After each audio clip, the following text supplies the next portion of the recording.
Pero unti-unti, sabi ko nga sa inyo, unti-unti yung political shift nangyayari na. Marami ng mga politiko na dating mga tahimik na ngayon ay nagpapakita na ng suporta kay VP Sara Duterte. Bakit? Because it's inevitable. Ang pagiging presidente ni VP Sara ay mangyayari kung hindi siya dadayain at kung hindi siya mai-impeach. Kaya importante itong 10 kandidato natin manalo para yung pagiging presidente ni VP Sara ay magkatotoo sa 2028. Now, ginagamit na po ni VP Sara yung I will be a president someday card. Ginagamit niya na yon. Kaya nga nagpupunta na siya sa mga distrito, sa mga bayan-bayan at ipinararamdam niya na sa mga local governments doon kung gaano ako kamahal ng tao. Hindi ninyo mapipigilan kung noon hindi pa ako ready maging presidente, hindi ako nagpresidente kahit na gusto nyo. Ngayon, ready na ako. And alam nyo ba kung bakit ako naging ready? Dahil sa kahayupan ninyo. Someday, I will be president and someday, sisingiling ko kayong lahat. Yun ang ginagawa at ipinakikita ni VP Sara ngayon. Tulungan natin siya. Isa lang ang dapat nating gawin bawat Pilipino, pumunta sa presinto, sa botohan, iboto natin yung Duterte. Yung 10 kandidato ni Duterte, iboto natin. Pag lumabas yan, hindi mai-impeach si VP Sara. Maniwala kayo. Iiwanan yan si Bongbong Marcos ng lahat ng kung sino man ang mga financier niyan, sino man ang mga nakadikit dyan, kung sino man ang mga bumubuyo dyan, iiwanan siya lahat niyan. Dahil ito na yung huling stretch ng huling kalahati ng kanyang panunungkulan, pababa na yan. At hindi naman nila mapapataas ang rating ni Tambaloslos. Kaya itong si VP Sara ay unti-unti na yan lalakas. Basta hindi yan ma-impeach, maniwala kayo sa hindi. Hindi na natin aantayin yung 3 taon pa. Dahil sigurado ako, maglilinis ng trabaho yung mga nasa gobyerno. Kasi alam nga nila na yung uupo sa 2028, 6 na taon silang hahabulin. Kaya mag-iingat yung mga nasa Kongreso, nasa Senado, lalong-lalo na yung administrasyon ngayon. Mag-iingat yung mga yan because alam nila na itong si VP Sara mas matindi pa ito kaysa sa kanyang tatay. So, importante yan mga bossing na itong si Inday Sara nagpapakita ng kanyang pangil ngayon, and then tayo naman gagampanan natin yung ating tungkulin, ibibigay natin kay VP Sara yung boto na kailangan niya sa Senado. At the same time, hindi lang yung boto na kailangan niya sa Senado. Etong mga senador natin, magsisilbi ng tapat at ng tama ito. Mga bago ito. Hindi ito mga magnanakaw. At sabi ko nga sa inyo, itong mga kasamahan ni Pastor Apollo Quiboloy, nangako si Pastor Apollo Quiboloy sa amin na kahit nakasama niya, kung sakaling itong mga kasama niya ay baguhin ng politika, ma-impluwensyahan ng politika at maging mga trapo, siya mismo ang mag-e-expose sa kanila. Kaya importante makapasok si Pastor Quiboloy, importante makapasok itong 10 ito para bumalik yung balance sa gobyerno. Kasi makikita naman natin, ang pamahalaan ngayon ay hindi na nakikinig kahit sa hustisya. O hindi ba? Nakita natin yung sususpend kay Gwen pero hindi sinusunod ni Gwen, tapos parang tinatangkilik pa ng presidente natin. So kailangan baguhin na natin yan at nasa kamay natin yung pagbabago sa May 12. Kailangan nating iboto yung mga kandidato na talaga namang makakatulong para sa bayang Pilipinas. At nangunguna po ang ating mga kandidato sa isang survey. Labanan natin yung peking survey nila, ipakita natin yung tamang survey. Ito po yung tamang survey mga bossing. Magbabatayan ang pinakabagong survey ng Archlight. Samantala, ang trust ratings naman ni Bongbong Marcos Jr. ay bumaba batay sa latest survey ng Okta Research. Dahil daw dito, minadali ang pagbebenta ng bigas sa mas murang halaga. Si Margot Gonzalez sa balita. Mahigit isang linggo na lang ay halala na at magkakaroon na ng mga bagong leader ang bansa. Mula sa pagkasenador hanggang sa mga lokal na posisyon. At kung pagbabatayan ang mga pinakabagong survey, unti-unti nang lumilinaw kung sino ang mga posibleng ihahalal na mga Pilipino sa Mayo 12. Sa pinakabagong pa-survey ng social media page na Archlight, pumangalawa sa pagkasenador ang KOGC leader na si Pastor Apollo Kibuloy.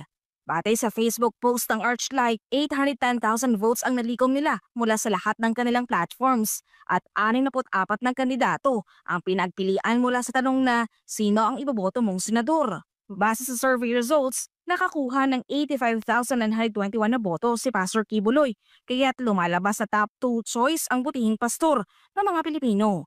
Top 1 naman si Senator Christopher Bongo habang top 3 si Senator Bato de la Rosa. Samantalang Okta Research na isa sa mga kilalang survey firm sa bansa ay nagsabi nagkaroon ng decline o pagbaba sa trust ratings ni Bongbong Marcos Jr.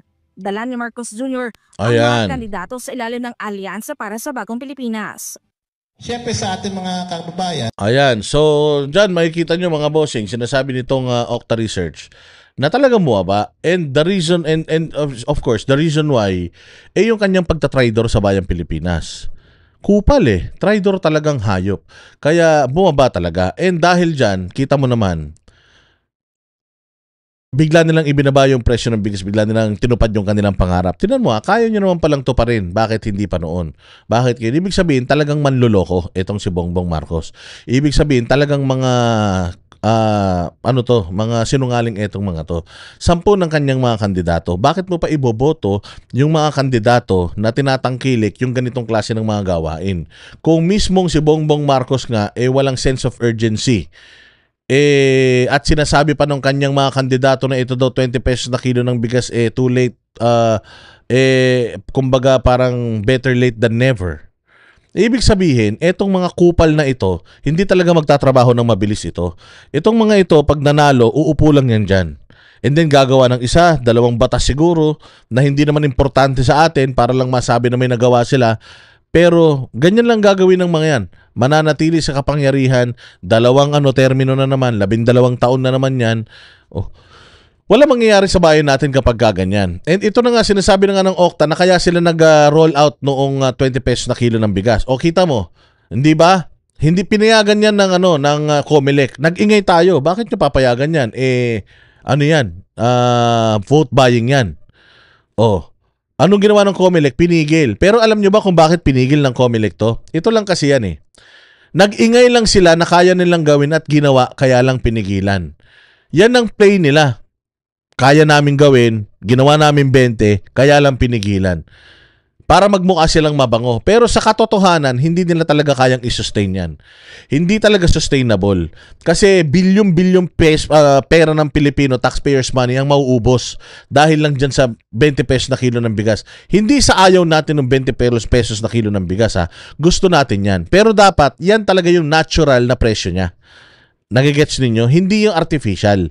Kasi, ang pangloloko kasi ito, sinasabi nila sa tao na 20 pesos na kilo ng bigas, pero ang hindi alam ng tao na gumagastos at gumastos ang gobyerno, baka marami sa atin hindi masyado nakakaintindi nung salitang subsidized by government or subsidy, baka maraming hindi nakakaintindi nun. Pero ibig sabihin nun, sa bawat 1 kilong bigas na binibili mo, gumagastos ang gobyerno. Binili nila ng mahal, binibenta nila ng mura. Therefore, lugi ang mga Pilipino. Bakit lugi ang Pilipino? Kasi ang gobyerno ay Pilipinas. At ang Pilipinas ay Pilipino. Lugi ang Pilipino kasi imbes na yung pera na ginagastos natin para masubsidize yung bigas na 20 pesos na yan, napupunta sana sa healthcare, napupunta sana sa mga kalsada, napupunta sana sa mga ospital, eskwelahan, paaralan, at kung saan-saan pang pinaka-importante, masemento sana yung mga hindi pa nasisementong mga lugar sa mga kanayunan, napupunta dyan sa bigas. Dahil gusto lang nilang manalo sa eleksyon. Kaya kunyari, pinigil ng Comelec dahil eleksyon, pero sa totoo lang, ni-roll out nila yan para isipin ng tao na, oy, kaya nilang gawin. So, kailangan na ipanalo natin ng mga putang inan to para pagtapos ng eleksyon, gagawin pa rin nila. Kasi, ang sabi nila, after elections, itutuloy namin. So, parang sinasabi nila dito na pagtapos ng eleksyon, pag binoto nyo kami, tuloy-tuloy ito. Ganyan din ang sinabi ni Migs Nograles sa kanyang distrito, di ba? Na kapag natalo ako, magsasara opisina ko, di ko na kayo matutulungan. Wala nang tulong na pupunta sa inyo. So, hino-hostage nila yung mga tao, binablockmail nila yung mga tao dito sa 20 pesos na kilo ng bigas na to. Pero, think of it, lugi talaga tayo dyan. At the same time, ano na to? Kumbaga, suicidal attempt na to para salba yung kanilang politika. Kaya nga pinakikita ko sa inyo na ang lakas-lakas ng kandidato natin dahil to mga punyetang ito, halos hindi na mangampanya. Nagpupunta na lang sila dun sa mga lugar na malalakas sila. Saan ka makakita, national lang tinatakbuhan mo kahit sa beses di kayo nagpunta para ligawan OFW? Hindi kayo umikot sa buong Mindanao? Hindi kayo umikot sa buong Visayas? Sa Luzon lang kayo umikot? Kasi nga alam nila, malakas sila dito sa Luzon. Sa Visayas at Mindanao kasi, pag nangampanya sila, sinisigawan sila ng Duterte. Kasi talagang napakalaking impact ng ginawa ng Pangulong Marcos doon sa pagpapadala niya kay Duterte sa The Hague. Yun talaga yung nag-seal sa kanyang kumbaga yung sa pag-asa ng kanyang alyansa na manalo. Tingnan mo, 10 na lang sila. Dating 12, naging 10. Si Pacquiao, kung kani-kanino ng mayor, nagmamakaawa para itaas ang kamay niya. Si Tolentino, ganun din. Ginamit pa ni Tolentino yung West Philippine Sea na kung gusto niyo daw masakop ang Pilipinas, iboto niyo siya. Ay, wag niyo siyang iboto. Pero kung ayaw niyo daw na masakop ng China, Pilipinas, iboto niyo siya. As if naman, ang laki-laki nang naitulong niya dyan sa South China Sea issue na yan. Unang-una sa lahat is it has been an issue even before. Wala pa siya sa Senado, issue na yan. Nakaitang isang termino na siya, issue pa rin yan. So as if naman, ang laki-laki na naitulong niya dyan. Again, ayaw natin sa aggression ng China dyan. Pero yung gamitin mo, yung issue sa South China Sea, na as if, pag hindi ka nanalo, masasakop tayo ng China, ang kapal ng mukha mo. Hindi ikaw ang magsasabi kung kailan tayo sasakupin ng China at hindi. So, pambubudol na naman yan. So, nakita ninyo yung mga ipinapangako nila sa inyo. Nangangako ba sila sa inyo ng build project? Nangangako ba sila sa inyo ng anti-war, anti-drug war, peace and order, linisin ng Pilipinas, zero corruption? Nangangako ba sila sa inyo ng ganun? Wala silang pinapangako na ganun sa inyo kasi nga magnanakaw mga kawatan ng mga yan. Okay? Wala silang plataforma. If you ask them anong plataforma nila, paulit-ulit lang. Ang tagal na nilang umupo diyan, hindi pa nila nagawa, kulang pa. Hindi ba? So dito sa PDP laban, plataforma ang pinaglalaban natin dito. Sabi ko nga sa inyo, si Pastor Apollo Kibuloy, 70 bills na proposed ang kanyang natapos. So ipipresenta na lang niya yan pag upo niya sa Senado. I-expose na lang niya yung mga kandidato na hindi pipirma sa mga panukala niya. O hindi ba? Kaya nga, tingnan nyo, anong pinapangako ni Willie Revillame? Wala. Anong pinapangako ni Pacquiao? Wala. Anong pinapangako ni Tolentino? Hindi daw tayo sasakupin ng China. Putang ina niyan. That's the list of our problems actually. Ang problema natin dito, pagkain. Problema natin dito, cost of living, sweldo, walang trabaho, ang dahil may hirap. Yun ang problema natin. Tama? So diyan tayo mag-focus. Wala silang ganung plataforma. Tapos putangin na puro sila politika. Sila nga sa loob ng partido nagpopolitikahan sila . Kandidato mo, iimbestigahan mo yung tatay. O hindi ba? So diyan pa lang magkakaproblema na tayo pag binoto natin ng mga yan. Malaking problema yan. Saka sa partido nga nila, hindi sila nagkakasundo sa bayang Pilipinas pa. Okay? So importante po yan mga bossing. Yaang mga yaang mga issues na yan. Wag natin pabayaan na mamayani yung mga kupal na yan. Ang totoong survey mangyayari sa May 12. Okay, iboto natin yung Duterte, ipakita natin sa mga sa buong mundo na hindi tayo magpapadaya. Kailangan malaki yung lamang natin sa mga kupal dahil baka dayain tayo. Hindi na nangangampanya mga yan. Maniwala kayo ha. Pumupunta yung mga yan sa lugar na malakas sila. Nag-aayuda pa daw. Imaginein mo, hanggang ngayon nangangampanya pa tayo. Hanggang ngayon umiikot pa ang PDP laban. Lahat ng maliliit na barangay na puntahan ng Pastor Apollo for Senator movement. 'Di ba? Lugi naman na tayo umiikot sa buong Pilipinas tapos biglang sila mananalo. Imposibleng mangyari yan. Lalo na ang daming mga barangay na nagsasabi sa atin na for the first time sa kanilang kamalayan, may nagpuntang senatoriable sa kanila. At inabot po yan ni Pastor Apollo Kibuloy. Hindi lang po sa isang lugar, multiple areas, multiple barangays, multiple municipalities ang pinupuntahan natin bawat araw. Napakagaling ng makinarya ni Pastor Apollo Kibuloy dahil kahit naka-freeze ang assets niya, nagvo-volunteer ang mga tao para umikot at ipakilala siya at balang araw ay maibalik ang dignidad ng Senado. Kami ang boses ng masa, hindi natatakot. Katotohanan lang, di kami nalulunod. Walang bahid ng sismis, lahat ay totoo. Kahit sino ka pa, pag mali ka babanatan ka. Walang pinipili kulay, wala kaming kinikilingan. Basta para sa bayan, kami lalaban. Pag tama palakpakan, pag mali banatan, di matitinag, di matatakot. Para sa bayan, tuloy ang sigaw. Sa harap ng kamera, walang halong takot.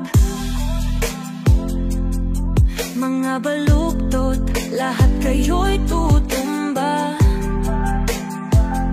Ang hustisya at totoo, yun lang ang mahalaga.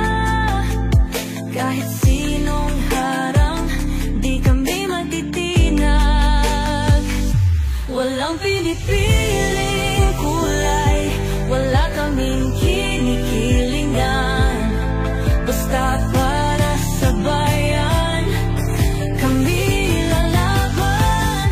Pag tama palakpakan, pag mali banatan, di matitinag, di matatakot. Para sa bayan, tuloy ang sigaw. Kung nasa tama ka, ikaw ay aming kasama. Pero pag mali ka, handa ka na bang mabasag? Banateros kami, walang inuunan. Dahil bayan muna, bago ang sarili.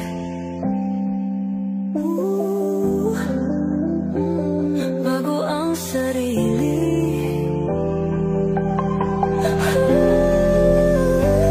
Pag tama palakpakan, pag mali banatan, banateros ang sigaw. Katotohanan ang laban.